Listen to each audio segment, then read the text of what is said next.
single day, like I've always done and always will. Passing these bills on the floor, making yet another stand. Welcome to this week's edition of New York Now. I'm Chantel Destra.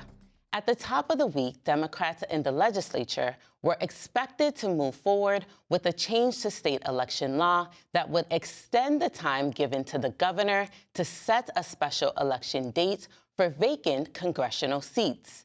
If enacted, the law would directly impact the anticipated special election race for NY21. Republicans in the legislature blasted Democrats for what they argued was the conference trying to circumvent election law for their own benefit to keep the vacancy of that seat open for longer. Then, not too long after, the bill was abandoned before it could make it to the floor of both chambers for debate.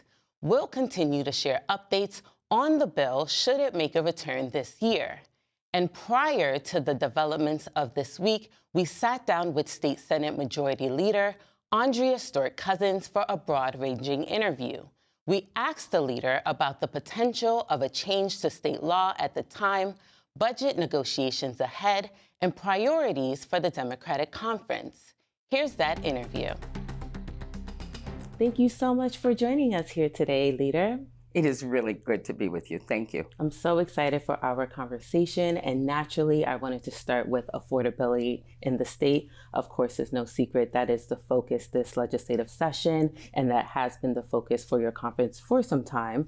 This year, Governor Kathy Hochul proposed in her executive budget addressing affordability by way of inflation refund checks, expanding the child care tax credit, middle-class tax cuts, as well as universal school meals. So I wanted to get your take on what the governor is proposing. Are you fully aligned with the governor's vision, or are you hoping to potentially deviate from those plans in the One House budget, for example? Well, let me say that I am certainly aligned with her vision of affordability. And the thing that I always say is it's great when you have a partner in government who is rowing in the same direction. You know, we're not fighting about the fact that childcare is too expensive.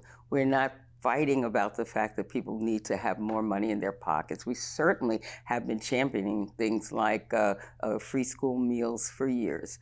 So, and also the Empire State Child Tax Credit, we expanded it before, and we know how important these kinds of things are to working families. So we are definitely on the same page.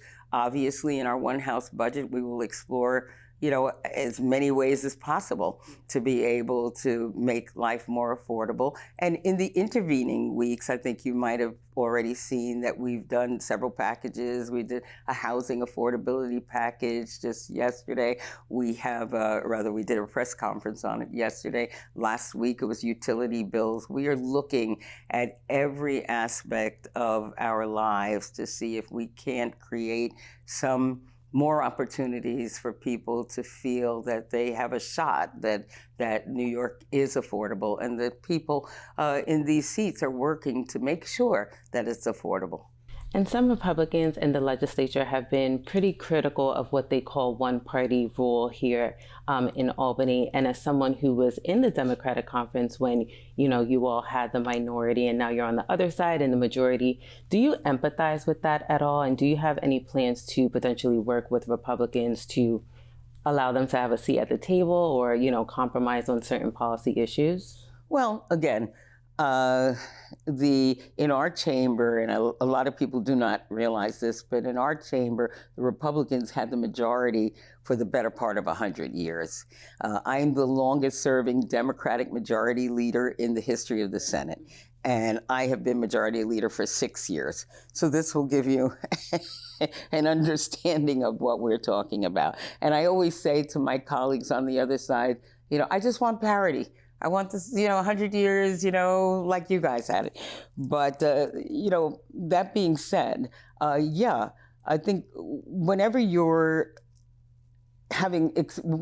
experienced being the marginalized people, the underserved or the disregarded, or, whenever you're treated in that way, I think it's good to remember how that felt if the circumstances change.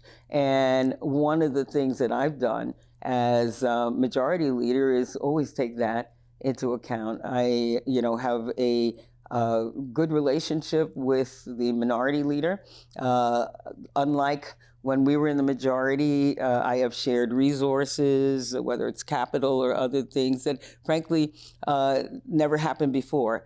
And I will also say that one of the motivators when I first ran for Senate was the fact that the Brennan Center back in 2004 had named the legislature, New York State legislature, the most dysfunctional in the country. And one of the motivators was that I would not be part of that. And part of that being called dysfunction was the inability for anyone in the minority party in the Senate in particular to be able to pass a bill that they authored. If you had a good idea and you were a Democrat, you had to have a Republican sponsor it in order for it to be passed. There were so many obstacles to actually seeing what was going on in meetings. There weren't transparency. Nobody was live streaming anything. So there has been a number of changes that I'm happy to have been, part of and continue to be part of in terms of bringing the quote unquote minority to the table and giving them resources and allowing, bills to pass with their names on it and giving them, appropriate hearings. So we have, I think, reflected a more democratic chamber. And Democratic leaders have been criticized in recent years for late budgets. So I know you don't have a crystal ball, but do you think that, you all will be able to reach that April 1st deadline this year? I know it's early, but yes. I want to get your take. Well, again, I've been, when I first ran, the budget had been late with, again, Republican leadership. 20 years consecutively. So, and when I say late, I'm not talking about a week or two. I am saying late. So, again, we really do strive for an on-time budget because we understand that our reaching, our budget deadline helps all the other entities that are depending on us to get to that place do their work. So we really do strive for that. And, again, I have no crystal ball, but I don't see a reason why this would be late. And again, we've been able to, I would say, we've been passing budgets pretty much on time for the most part. And, we're always trying to get to that deadline. We don't think it's a game. And I wanted to ask you about election law. So recently, the Capitol Press Room reported that Democrats are considering a change to the state election law to allow the governor to essentially have more time to call a special election. And this will, of course, impact the NY21 congressional seat when it becomes vacant. So, Republicans have already said that should that measure move forward, they will be challenging it, and they see it as a way for Democrats to try to circumvent election law. So I wanted to get your take on, some of that criticism from Republicans. Yeah, well, I think it gets back to the whole conversation which we've had before, which is the affordability.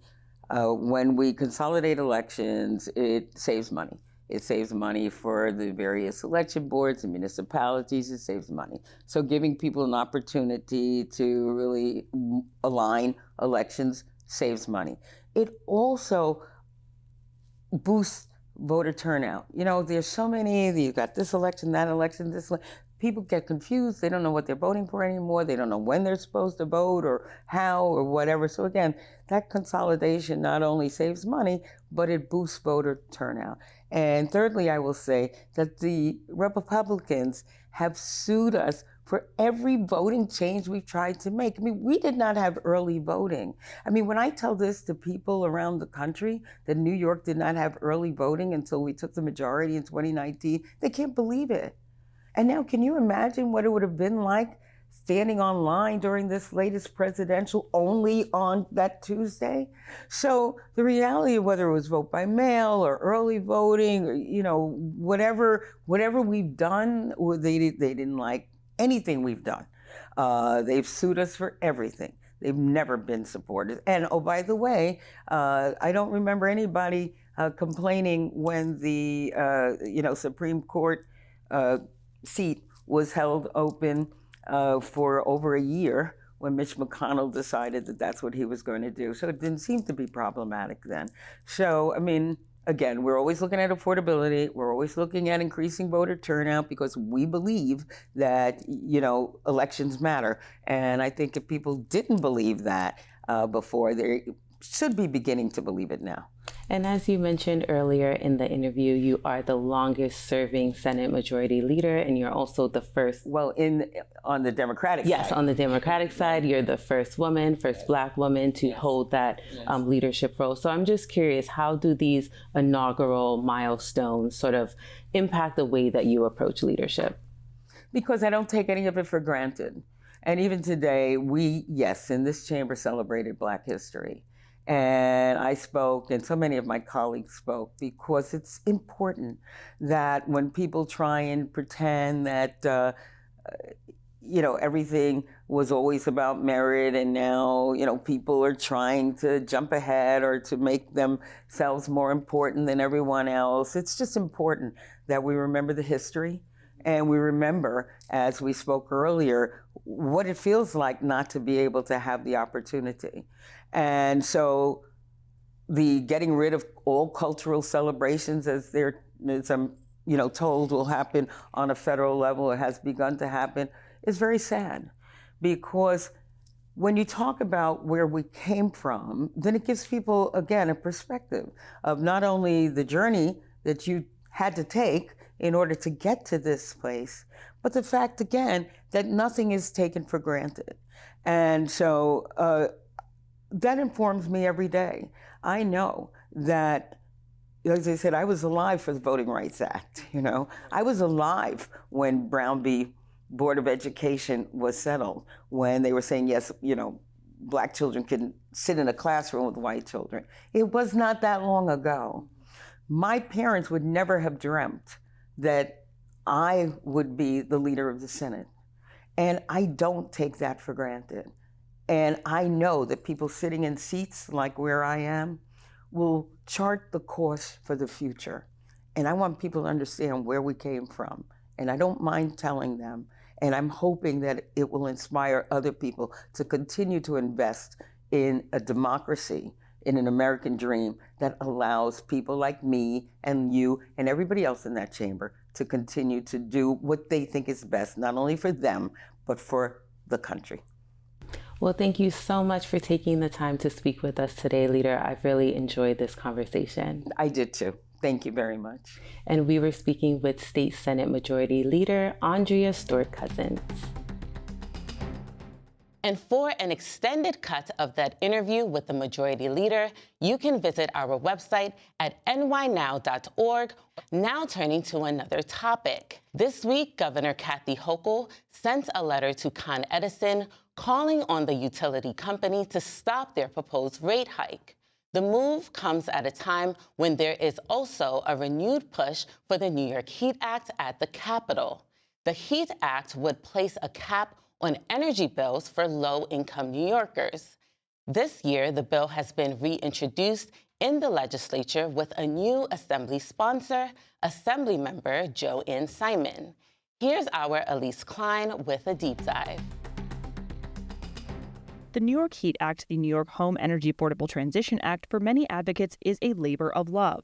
For several years, environmentalists traveled to the Capitol to lobby for legislation that would essentially end ratepayer subsidies to build out more gas lines and curb utility costs. For some advocates, this legislation would mean less financial stress. David Alexis lives in Brooklyn with his wife and 2 daughters, where he says he often has to choose between paying energy bills and paying rent or health insurance bills. It just gets to be too much alike.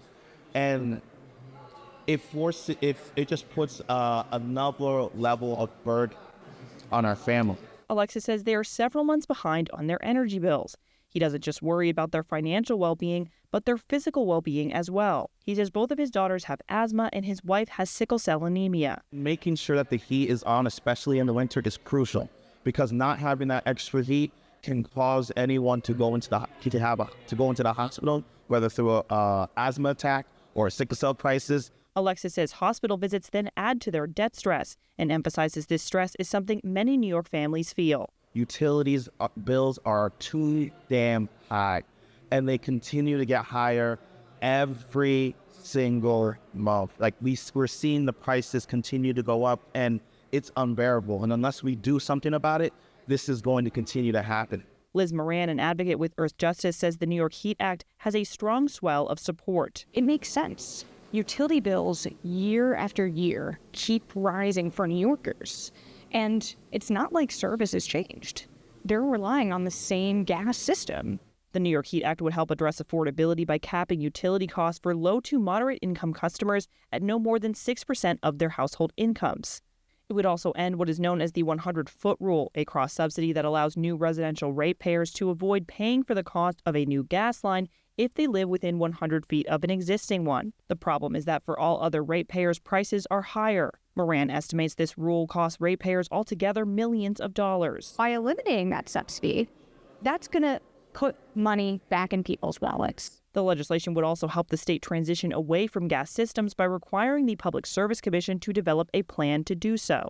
Moran says this transition, in addition to the affordability aspects of the bill, will save New Yorkers over $100 per month on average. Gas is very expensive. The infrastructure associated with gas, pipelines, very expensive. And it's actually those costs that are making people's bills go up. Moran adds the New York Heat Act will allow the state to plan better and give people options that may be cheaper for them when they're available. Some environmental experts say it's also crucial for the state to move away from gas heating because of climate change. Robert Howarth, a professor of ecology and environmental biology at Cornell, says it's imperative to transition from fossil fuel heating to sustainable forms of energy, not just for the environment, but also for public health. The scientific community of the world is near unanimous in saying we need to move away from fossil fuels to a decarbonized energy future, and we need to do so quite quickly. Howard says New York has one of the largest economies in the world, and being able to successfully implement sustainable energy here could inspire other states to do so as well. New York can set an example, demonstrate that it can be done in a cost-effective way that's good for consumers, good for our citizens, and in so doing, lead the way for the rest of the world. The legislation has strong support among Democrats, many of whom are equally concerned about climate change impact. State Senator Patricia Fahey, a Democrat representing parts of the Capital Region, says at a time with another Trump administration in charge, the state needs to be a leader. We have to show leadership in New York despite the backwards-looking approach that the Trump administration is taking now. So I'm hoping that even if we start on pieces of this, we can break this down to really make sure we are addressing some of the most immediate needs, because the cost of doing nothing is in the tens of billions every year with these weather-related disasters. Fahey says part of the bill, an important part, is the 100-foot rule, which would stop building out more gas infrastructure. Let's stop perpetuating the problem. Let's address this 100-foot rule so that we're not automatically doing gas hookups. And let's invest in the future, in meaning solar, wind, and other related alternative fuels. Other Democrats agree the 100-foot rule, which is part of the state's obligation to serve law, requiring utilities be provided to customers living within 100 feet of an existing line, is a crucial part of the bill. Assemblymember Anna Kellis, a Democrat representing parts of Tompkins and Cortland counties, says as lawmakers consider this bill again this session, they will have to protect this piece of it. This is saying we have to expand what type of power is delivered. So instead, this says you have an obligation to serve power. It just doesn't need to be gas. That needs to stay. And I think that that's really important, because sometimes you have situations where it might be that all electric is what is cost effective for that house. While the legislation has significant support, it also has quite a bit of pushback. Republicans express concerns about affordability and the state's ability to handle a transition to sustainable heat systems. Assemblymember Ed Raw, a Republican representing Nassau County and a ranking member of the Ways and Means Committee, says the Republican conference has tremendous concerns.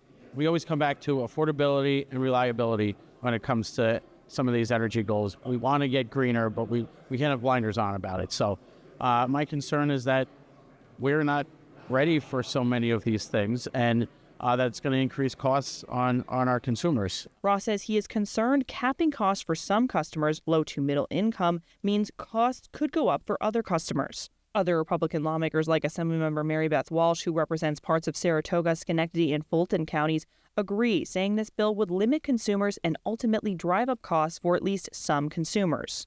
Part of what gets me is that right in the title of the HEAT Act, the A in HEAT stands for affordability. And I just think that this is going to have the exact opposite result because it's going to take away some consumer choice. I think it's a gas ban just under a different way of getting to it. Some Democrats say Republicans' opposition is politically driven. And I hope that we've come to a place where we recognize that we have to focus on what is good for all of our constituents and what is affordable. And a lot of that has been worked out through the negotiations that have happened, including some of the utilities that now support the piece of legislation. That's a huge win. So hopefully we can get on the same page this year.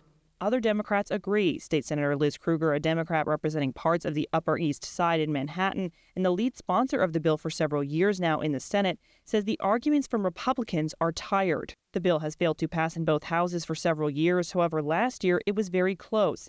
It passed the Senate for the second time and was close to getting to the floor for a vote in the Assembly. Lawmakers in support of the bill say they simply ran out of time in the Assembly. Kella says this year, however, the bill has a better chance of moving given that much of the negotiations around the bill language with stakeholders like gas companies has already been sorted out. That's an advantage now because a lot of that coordination has happened and the language has been amended to reflect those negotiations. That's an advantage. We're going to start there. Last year, the New York HEAT Act was also part of budget conversations. There was a greater push for it to end up in the budget given that the governor included some key provisions of the bill, such as eliminating the 100-foot rule, in her proposal. While many lawmakers and advocates want this legislation to be a part of the budget discussions again, some lawmakers are skeptical. I think there's so much else right now. This may be, it's not clear if this will be in the budget. Last year it was a budget conversation because it was in the governor's budget. Part of it, a small part of it was. This year, I think it's going to have to be, it probably have to be separate. But again, that's a decision that has not been made. Some Democrats agree, saying there is limited time, and lawmakers are also under enormous pressure from risks associated with the federal government and potential cuts to programs the state relies on. However, some Democrats say it could end up in budget talks if it's in just one of the chamber's one-house budget resolutions. And if it does end up in budget conversations, many Republicans won't be happy. State Senator Anthony Palumbo, a Republican representing parts of Suffolk County, says this legislation is too complicated to sort out in the budget. Bottom line, this is way too complex to be in the budget. I think that some advocates may want that to happen. I think that's a terrible idea.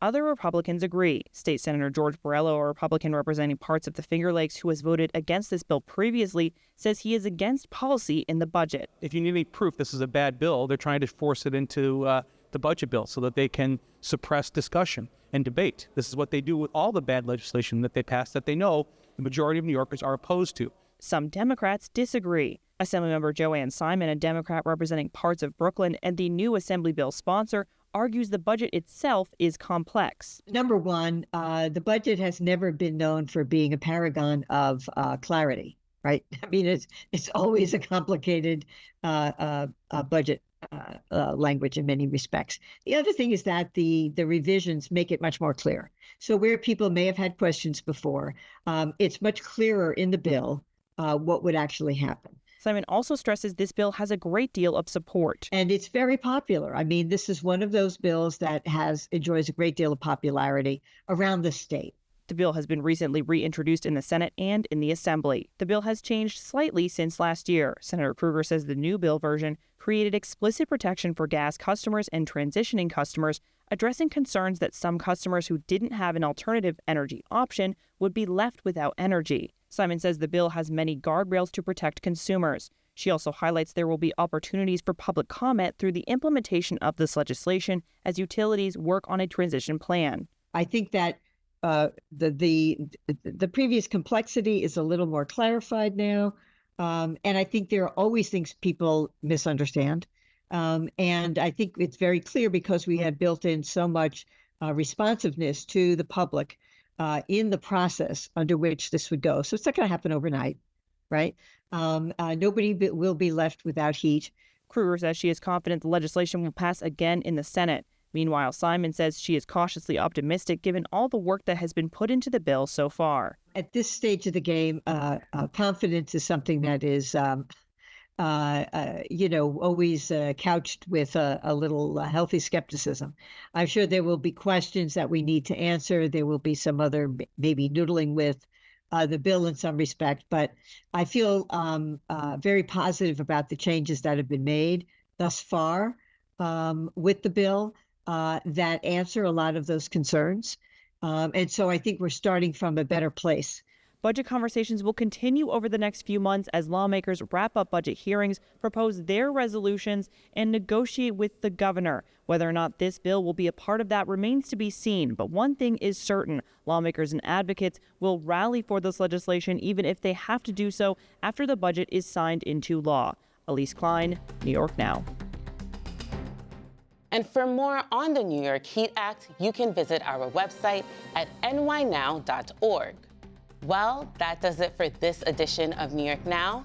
Thank you for tuning in and see you next week. Funding for New York Now is provided by WNET,